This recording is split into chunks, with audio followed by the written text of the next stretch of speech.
Although by the time of the Revolutionary Wars, most European nations had begun to divide their armies into smaller, more manoeuvrable parts, they were generally still bound and restricted to what I would call a system of battle. For example, these various elements would often be labelled as columns, wings, reserves, or advanced or rear guards.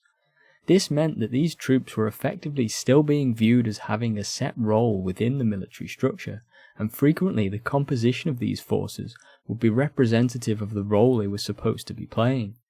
These restrictions limited the options and subsequent flexibility of the army when on campaign, especially if events were not playing out as expected. The corps system, on the other hand, pioneered and perfected by the French, was a little different, for it did away with these titles and instead allowed each element to act in whatever role was required of it, all depending upon the situation before it. This flexibility provided a commander with almost infinite possibilities, and Napoleon proved its undeniable greatness throughout his military career to such a degree that almost all the nations facing him adopted this corps system in one form or another. The history of its development, the strengths of its components, as well as its organization, have been examined in more detail in previous videos, but I just wanted to make a shorter one here, highlighting the true flexibility of the corps system, both on and off the battlefield, by using the campaign of 1806 as an example. Having defeated the Austro-Russian alliance in spectacular fashion the previous year, with the victory at Austerlitz all but ending the Third Coalition, by late 1806 Napoleon and France now faced a potential war with Prussia. The motivations and build-up to this conflict is beyond the scope of this video, but by September 1806, although no official declaration had been made, the military movements and arming of troops by both sides made it clear that war was inevitable. From the Prussian perspective, although in hindsight the most sensible option would most likely have been to wait for the arrival of their newly found Russian allies, a combination of impatience, proud overconfidence, and a belief that Napoleon would primarily act on the defensive motivated the Prussian High Command to opt for an offensive move west of the River Elbe. During multiple councils of war, several ambitious and always conflicting plans were put forward, but in the end it was decided to mass the army at Erfurt and from there march south through the Thuringian forest in order to strike the centre of what they believed to be the position of the French forces, supposedly spread wide across the length of the River Main. In reality, the Prussian army got no further than Erfurt, for Napoleon, ever eager to seize the initiative, was not content to simply sit and wait for his opponents to attack, and as soon as he heard that the Prussians were west of the Elbe, he began to move out La Grande Armée. With control of the Rhine as well as the River Main, Napoleon essentially had three options of advance into Saxony, two starting from the Rhine and one starting from the Main. Although the pushes from the Rhine offered in theory a more secure foundation, they were quickly dismissed, for the advantages were completely outweighed by the simple fact that any success over the Prussians would push them east, back upon their line of communications and ultimately into the hands of the Russians. In comparison, although a strike from the Main in the area around Bayreuth would mean traversing the Franconian forest, if allowed to debouch freely into Saxony, this line of advance could now threaten both the flank and lines of communication of the Prussian army, as well as the cities of Dresden and Berlin. One issue, however, was that the Franconian forest had only 3 major roads passing through it, and therefore, upon choosing to take this route, Napoleon quite naturally split his army into 3 columns by which to traverse it. By then calculating the rates of march and issuing strict orders to the corps commanders, he ensured that their entrance into Saxony would be timed so as to offer a united front, and ideally prevent any one column from being overwhelmed. This formation thus adopted, of 3 columns each of 2 corps, is commonly referred to as the battalion carré, or battalion square, so named by Napoleon, somewhat half-jokingly, in a letter to Marshal Soult, midway through the campaign. However, as I have alluded to in previous videos, this was not a set formation that Napoleon pulled out of his strategy book, as some historians tend to consider it to be. Napoleon's genius was in his adaptability, and he always manoeuvred his corps in ways that fitted the current campaign scenario, and not built to set pre-planned strategies, something which he even states himself. This is a key point because, as many great generals understood, war is ever changing, and set strategies can never fully account for the actions of the enemy, nor the result of battles and engagements. Plan of operations must define what we wish to do and hope to achieve with our available resources. It cannot forecast the individual movements by which this will be effected. The first important engagement with the enemy above all things exercises a distinctly decisive influence on them.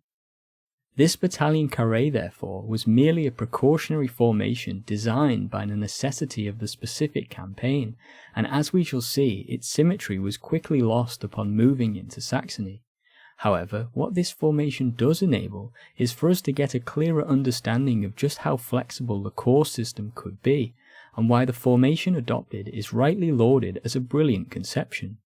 It must first be pointed out that each corps within the system, whilst not in themselves miniature armies, were still absolutely independent elements, each able to pivot upon their own axis, and, although their strengths varied, because each corps contained units from each of the three arms, they could therefore operate in any required role.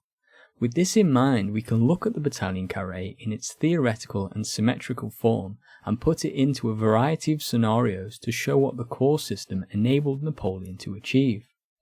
For example, should the enemy prove to be in his front, then the formation is ready-made for battle with his army in two lines. The first occupied by 5th Corps on the left, 1st Corps in the centre, and 4th Corps operating upon the right, while 7th, 3rd and 6th Corps made up the second line. Once battle was joined and the first line engaged the enemy, the flexibility and freedom with which a corps could operate offered Napoleon plenty of options and an extreme liberty in the use of this second line, all depending upon a wide range of factors, from the terrain, the deployment and action of the enemy, or his own strategic and tactical intentions. What I mean by this is that he could theoretically act in any of the following ways. If the situation was deemed relatively, let's say, standard, then the 3 corps in the second line could easily move and slot into the front line to help decide the battle, lapping around whichever way was deemed most appropriate. However, the other available options were far more interesting than that. If the enemy army was deemed to be inferior in numbers to his own, then he could instruct, in this instance 7th and 6th Corps, to wrap around and threaten to outflank the enemy, with 3rd Corps either remaining as a local reserve to be used to break the centre once the flank attacks had gone in, or it could slot into the front line to maintain the pressure prior to this pincer move. Alternatively, should the enemy prove equal in numbers, then Napoleon may instead probe for a weakness in the position, and upon spotting one, perhaps on one flank, then the corps could quickly be moved in order to exploit it. For example, a weak enemy left could be broken through a combination of 3rd and 6th Corps working with 4 Corps to be the decisive attack, with the remaining corps acting to pin the enemy and function as the pivot for this manoeuvre. If there was no obvious weakness in the enemy's position, then Napoleon could even attempt to manufacture one, in this case using 7th Corps to threaten the right flank of the enemy and ideally provoke them into moving troops from the centre and left to defend from this threat. Then, with other sectors now weakened, Napoleon could unleash 3rd and 6th Corps to take advantage of this new scenario. Whilst these methods put the focus on the flanks, the second line corps could also simply act as a main reserve, and although less subtle, at times the best strategy might be a simple central attack with the correct timing. For example, 3rd and 7th Corps could act together as the coup de main, ideally breaking the enemy in two, while 6th Corps could act in a manner so as to exploit any success in this operation. The idea I'm trying to suggest here is that the corps system itself was brilliantly flexible, even once battle had joined, for the structure, in both command and organisation, enabled simple orders to move them swiftly into battle. This simplicity is key because timing is everything upon a battlefield, and time wasted in organising formations or gathering troops together for attacks could mean the difference between success and failure. The self-containment of the corps, as well as their simple command structure, kept these delays to a minimum. Returning to the strategical level, although this example takes place with the enemy in front, should they prove to be to the rear of the army, although unlikely, then each corps could simply pivot upon themselves to face the new threat. Then, all the above tactical options would still be available, but with 5th, 1st and 4th Corps now acting as the second line, and 7th, 3rd and 6th as the first line. However, should the enemy prove to be on the flank, then this is where I think the true brilliance of both the formation and the corps system is able to shine. For example, if the enemy should appear on the right, then instead of pivoting the entire formation like this, a clumsy and awkward maneuver, the independence of the corps instead enables them to rotate upon their own axis as well as to interchange positions in order to create an entirely new front. In our example, 4th and 6th Corps would turn to face the enemy and become the centre and right wing respectively, whilst 1st Corps, being the next closest, marches to take up a position next to 4th Corps and thus becomes the left wing of this new first line. The other corps would then be called to march towards the battle, and in this example the shortest route to take up a balanced order of battle would see 3rd Corps follow 1st Corps, whilst 5th and 7th Corps turn to their right and take up positions behind 4th and 6th Corps respectively. From here you can now see that all of the previous tactical manoeuvres are possible, and Napoleon can easily order the corps into various positions to best counter the circumstances that present themselves. Further, should the enemy's presence to the right be merely a feint, and the real threat is from, say, north, then the now second line can easily rotate again and arrange themselves to face the new threat. Of course, these examples are purely theoretical, for the topographical nature of reality meant that this perfect symmetry was rarely achieved nor maintainable.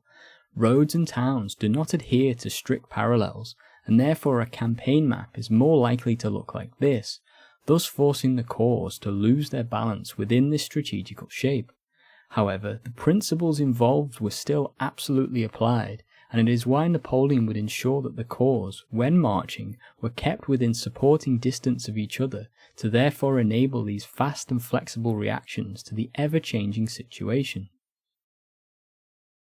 To show this in action, we can therefore return to our example in 1806, where we left Le Grand Armée traversing the Franconian forest in this battalion carré.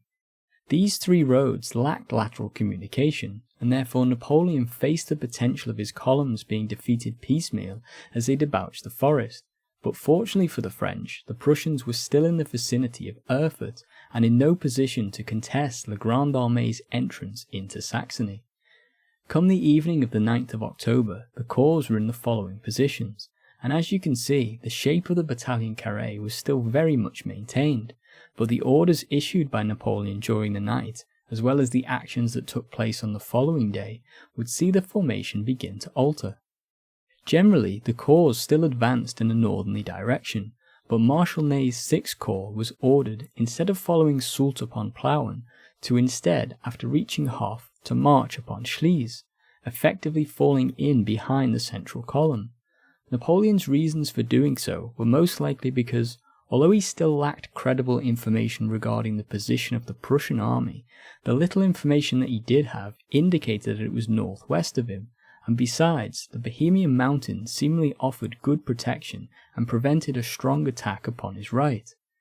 The major event of the 10th was that Marshal Lannes engaged a small Prussian force near the town of Saalfeld, and despite the lack of promised support from Marshal Augereau, Lannes was able to push the Prussians back and spend the night in and around the town. The other corps were also engaged, but mainly in light cavalry skirmishes and in the pushing back of enemy outposts. The following day would reveal the location of the Prussian army, and would encourage Napoleon to enact one of his most famous strategical manoeuvres. The 11th saw the corps continue to march relatively unopposed, although the information that they gleaned, along with the receipt of Lannes' report upon his action at Saalfeld, finally, at least in Napoleon's mind, revealed the true location and intentions of the Prussian army. The corps reports indicated that several baggage trains had been intercepted, all of which were heading in the direction of Jena, and thus to the left bank of the river Saal. Lannes' report also told of no further opposition beyond Saalfeld. Napoleon, in consulting his maps, therefore concluded that the Prussian army had to be massing around Erfurt, and he consequently issued a set of orders during the early hours of the 12th, which would completely switch his own axis of advance from north to west, in a similar manner to our example above. Lannes and Augereau were to rotate to face west and become the centre and left of the new first line, with Soult and Ney placing themselves behind as part of the new second line. The previous central column was to be switched, with Davout ordered to march upon Naumburg and become the right wing of the first line, and for Bernadotte to take his place behind him.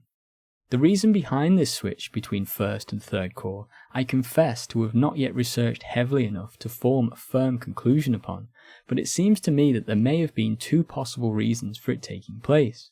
The first is that it was probably out of convenience, for Davout was arguably closer and more able to take up position quicker than Bernadotte, whose previous marching had taken him more northeast. However, I also feel that this move might also have been intended as somewhat of a contingency by Napoleon. Whilst the information gathered certainly suggested that the Prussian army was on the left bank of the Saale, it wasn't concrete at this stage, and Napoleon was always mindful of worst-case scenarios.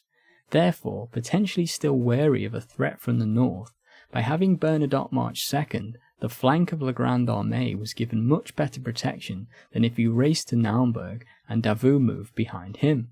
I could absolutely be wrong here, and it may simply have been for convenience, and I'm perhaps looking too deeply and giving Napoleon far more credit than he deserves, but that's my current reading of the situation, but it may change through more research. Anyway, as you can see, with one set of orders, Napoleon had put into motion a complete change of front for his entire army, which, thanks to the French corps and logistical systems, could be carried out with very little confusion. His idea was for the army to take up the following positions by the 13th, at which point they would rest, gather up supplies and ammunition, before then advancing, and at least in Napoleon's mind, fighting a major battle on the 15th or 16th of October. This of course would not take place, for the Emperor's calculations were in fact wrong, and his army would be engaged far sooner than that. Marshal Lannes, upon arriving at Jena on the 13th, pushed out the enemy forces that held the town, and then took the high ground, the Landgrafenberg, only to discover a large enemy force in front of him.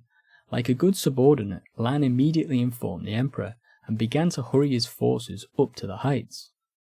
Napoleon, upon receiving this news, immediately feared an attack, and adapted his plans accordingly, ordering Bernadotte to move to Dornberg, and thus take up position between Lannes and Davout, whilst the other corps were ordered to move closer to the front.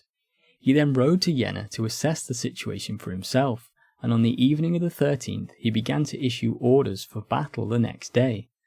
Although this battle was about to take place 2 days earlier than Napoleon had anticipated, thanks to the corps system, as well as his strategical movement and placement of the corps, it made no difference, for he would ideally have each element of his army able to reach the battlefield at some point during the 14th. Initially, Lannes was to pin the enemy with support from Augereau, whilst Ney and Soult formed a second line, ready to help if required. Meanwhile, Bernadotte would fall upon the enemy's left, whilst Davout would sweep from the north and threaten their line of communication and ideally prevent their retreat, ensuring Napoleon a decisive victory. Once again, events would not take place exactly as envisioned, for the army in front of Lannes, although nearly 50,000 men, was no more than a strong rear guard, for the rapid movements of La Grande Armée during the previous few days had forced the Prussian High Command to retreat upon Mersburg and Halle. The main Prussian army was therefore on a collision course with Marshal Davout's 3rd Corps, who, although isolated and heavily outnumbered, would prove more than adequate to the task. Meanwhile at Jena, Napoleon engaged what he still believed to be the main army, utilising the corps system to adapt his plans and react to the changing situation. With no sign of either Bernadotte or Davout's corps to threaten and envelop the left flank of the Prussians, Marshal Soult's 4th Corps was instead brought from the second line to carry out this role, whilst Ney's 6th Corps was slotted in between 7th and 5th Corps to strengthen the line there. Thus the Battle of Jena was won, and with Davout's simultaneous victory at Auerstedt, the Prussian army was shattered, and the subsequent pursuit by the French would all but destroy it.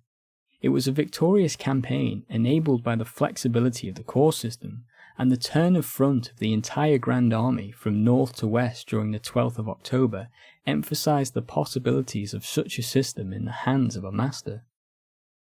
The battles of Jena and Auerstedt, as well as the small skirmishes which led up to them, were far more complicated than shown here, and will deservedly receive a proper detailed examination at some point in the future, but the purpose of this video was simply to show the principles and advantages of the corps system, using a working example to show its capabilities on both the strategical and grand tactical level. It should also be remembered that in reality the movement of the corps was much more nuanced than shown in these examples, for the troops wouldn't move as a single block, but would instead look more like this, with their various components spread out along the route of march. Nor did La Grande Armée consist merely of 6 corps during the 1806 campaign, for there was also the reserve cavalry, reserve artillery, as well as the Imperial Guard. The positioning of these elements, along with that of Imperial headquarters, was also factored into the strategical movement of the army, with many of them kept to the rear, only to be brought forward for battle, though the light cavalry divisions of the reserve, accompanied by Marshal Murat, were frequently towards the front of the army, acting as a vanguard as well as performing reconnaissance duties.